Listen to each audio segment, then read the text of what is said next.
اعوذ باللہ من الشیطان الرجیم بسم اللہ الرحمن الرحیم لیس البر نہیں ہے نیکی ان تولوا وجوہکم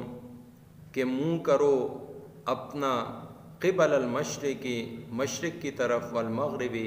یا مغرب کی طرف ولیکن البر لیکن بڑی نیکی تو یہ ہے من آمن باللہ جو کوئی ایمان لائے اللہ تعالیٰ پر والیوم الآخر اور قیامت کے دن پر والملائکۃ اور فرشتوں پر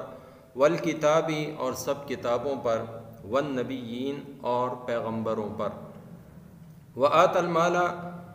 اور دے مال علی حبہ اس کی محبت پر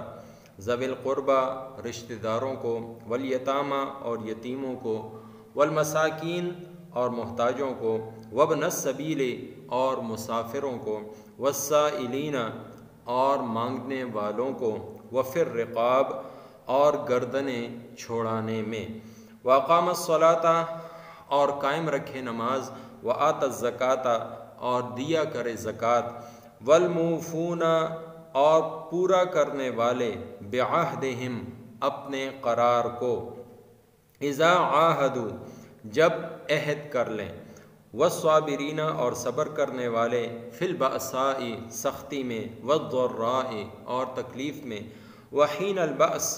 اور لڑائی کے وقت اولئک الذین یہی لوگ ہیں صدقوا سچے واولئک هم المتقون اور یہی لوگ ہیں پرہیزگار۔ سورہ بقرہ کا 22واں رکوع یہاں سے شروع ہوا، آیت نمبر 177 آج کے درس میں شامل ہے۔ اوپر کی آیتوں میں جب اہل کتاب کے بارے میں ان کے کتمان حق کا تذکرہ کیا گیا اور شیطان کی پیروی کرنے اور ان کے نقش قدم پر چلنے کے بارے میں ان کا تذکرہ ہوا، اس کے ساتھ ساتھ ان کے انجام بد سے خبردار کیا گیا، تو وہ لوگ کہنے لگے کہ دیکھو ہم تو قبلے والے ہیں، بیت المقدس کی طرف ہم منہ کر کے نماز پڑھتے ہیں اور تمام عبادات میں افضل نماز ہے، اس وجہ سے یہ ہماری مغفرت کا اور بخشش کا سبب بنے گا۔ تو اس کے جواب میں پھر یہ آیت نازل ہوئی، کیا کہ صرف ایک طرف منہ کر کے نماز پڑھنا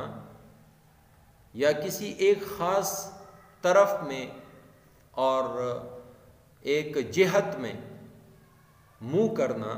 یہ اللہ رب العزت کے ہاں سے بخشش کے لیے کافی نہیں۔ دیکھیں دو چیزیں ہیں، ایک ہے عقائد اور دوسری ہیں اعمال۔ اعمال کی قبولیت کا دار و مدار عقائد پر ہے۔ اگر عقائد صحیح ہیں، ایمان باللہ، ایمان بالنبیین اور اسی طرح کتب کتابوں پر ایمان، فرشتوں پر ایمان، روز آخرت پر ایمان، یعنی عقائد میں ایک بندہ صحیح ہے، درست ہے اور سیدھی راہ پر ہے، تو ایسا شخص چھوٹے سے چھوٹا نیک عمل کرے وہ اس کا اجر پائے گا۔ لیکن اگر عقائد نہیں صحیح اور ان میں کفر اور شرک ہے تو ایسا شخص چاہے احد کے پہاڑ کے برابر یا کسی بھی پہاڑ کے برابر سونا خرچ کر ڈالے، یتیم و بیواؤں اور مساکین کی مدد کر ڈالے، یا حاجیوں کو اور معتمرین کو پانی پلانے جیسا عظیم کام کر لے، لیکن یہ اللہ کے ہاں قبولیت کی دلیل نہیں۔ اللہ کے ہاں قبولیت اس کی ہے کہ جو ایمان والا ہو، الا الذین آمنوا، یعنی ایمان شرط ہے، اس کے بعد وعملوا الصالحات نیک کام کرنے والا ہو تو وہ اللہ رب العزت کی جناب میں قبولیت حاصل کرے گا، اور ایسا ہی شخص مغفرت کے اور بخشش کے لائق ہے۔ تو اسی چیز کی وضاحت یہاں پر کی گئی ہے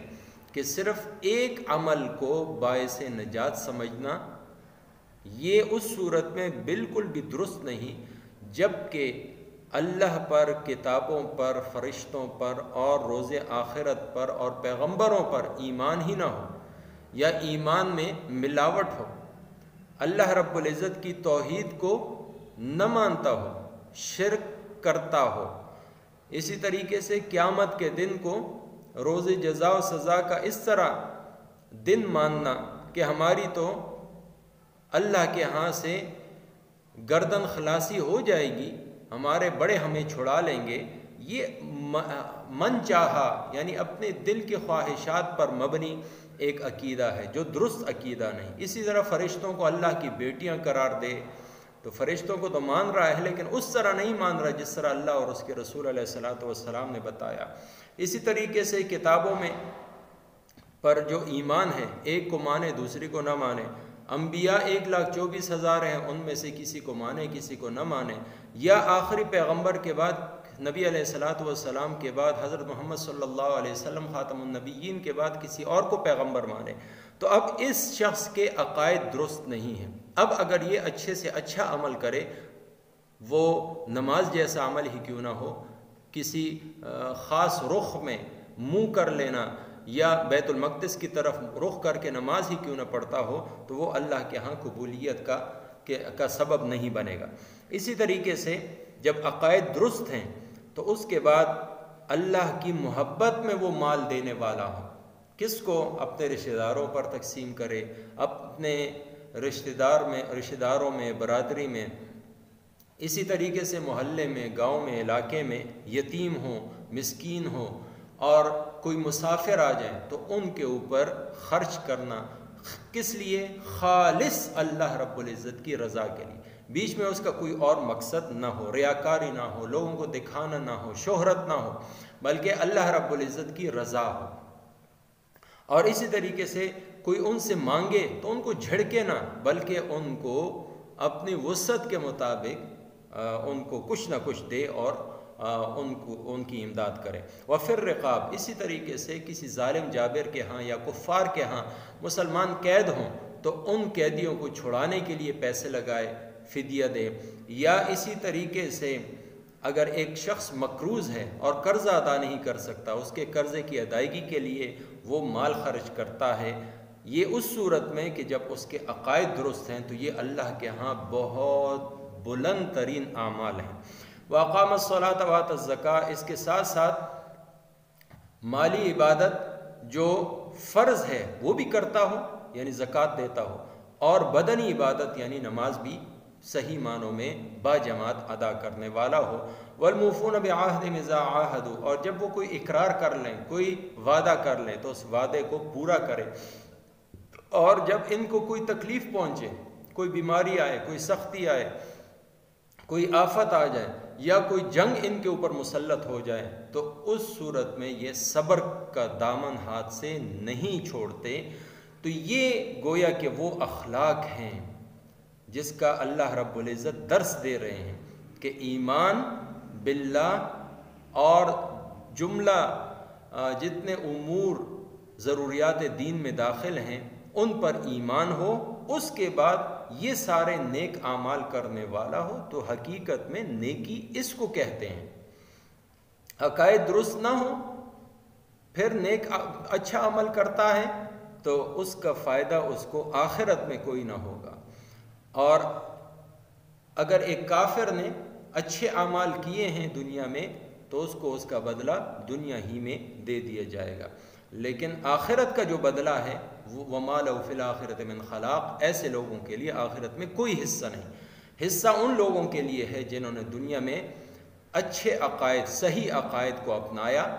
اور پھر اس کے بعد نیک اعمال کیے۔ اللہ تعالیٰ فرماتے ہیں کہ یہی لوگ صدقوا، سچے ہیں، وَأُولَٰئِکَ هُمُ الْمُتَّقُونَ، اور اللہ رب العزت کے ہاں یہ لوگ پرہیزگار ہیں۔ وہ لوگ نہیں ہیں کہ جو صرف ایک طرف منہ کر کے عبادت کرنے کو ثواب سمجھتے ہیں اور عقائد اور اعمال باقی ان کے درست نہیں، ایسے لوگ نہیں، بلکہ ان خصوصیات کے حامل لوگ وہی ہم المتقون، پرہیزگار ہیں، جو حقیقت میں شرک سے بچنے والے ہیں، اللہ رب العزت کی نافرمانیوں سے بچنے والے ہیں۔ اللہ تعالیٰ مجھے آپ کو سب مسلمانوں کو صحیح عقائد اور اس کے بعد نیک اعمال کرنے کی توفیق عطا فرمائے۔ لیس البر نیکی صرف یہی نہیں، ان تولوا وجوہکم کہ منہ کر لو اپنا، قبل المشرقی مشرق کی طرف، والمغربی یا مغرب کی طرف، ولیکن البر لیکن بڑی نیکی تو یہ ہے، من آمن باللہ جو کوئی ایمان لائے اللہ تعالیٰ پر، والیوم الآخر اور قیامت کے دن پر، والملائکۃ اور فرشتوں پر، والکتاب اور سب کتابوں پر، والنبیین اور پیغمبروں پر، وآت المال اور دے مال، علی حبہ اس کی محبت پر، ذوی القربى رشتہ داروں کو، والیتامى اور یتیموں کو، والمساکین اور محتاجوں کو، وابن السبیل اور مسافروں کو، والسائلین اور مانگنے والوں کو، وفی الرقاب اور گردنیں چھڑانے میں، وَأَقَامَ الصَّلَاةَ اور قائم رکھے نماز، وَآتَ الزَّكَاةَ اور دیا کرے زکوٰۃ، وَالْمُوفُونَ بِعَهْدِهِمْ اور پورا کرنے والے اپنے اقرار کو، اذا عاہدوا جب عہد کر لیں، وَالصَّابِرِينَ اور صبر کرنے والے، فی البأساء سختی میں، وَالضَّرَّاء اور تکلیف میں، وحین البأس اور لڑائی کے وقت، اولئک الذین یہی لوگ ہیں، صدقوا سچے، واولئک هم المتقون اور یہی لوگ ہیں پرہیزگار، وما توفیقی الا باللہ۔